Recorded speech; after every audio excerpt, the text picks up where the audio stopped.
काव्या कोणालाही न सांगता घर सोडून जाते, तर मालिनी सर्वांना खूप ओरडते की तुम्हा आजकालच्या मुलांना जबाबदारीचं भान नाही, तुमचं कोणाचं तिच्याशी भांडण तर झालं नाही ना.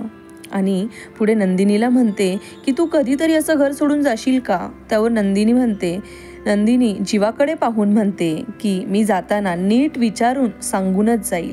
पुढे जीवा पार्थला म्हणतो की तू काव्यावर चिडला तर नाही ना. त्यावर पार्थ म्हणतो चिडायचं काय कारण, एकदा माणसाबद्दल फिलिंग वाटायला लागल्या ना की त्यांच्या वागण्याचा काही त्रास होतच नाही. पुढे मालिनी काव्याला फोनवर ओरडते की तू काही न सांगता का निघून गेलीस, एवढ्याही माणसांना गृहीत धरू नकोस काव्या, आणि तू परत येणार आहेस की नाही. त्यावर काव्या काय उत्तर देईल हे आपण पुढील भागामध्ये पाहूयात. व्हिडिओ कसा वाटला कमेंट करून नक्की सांगा आणि असेच व्हिडिओ पाहण्यासाठी आपल्या चॅनलला सबस्क्राईब करा. धन्यवाद.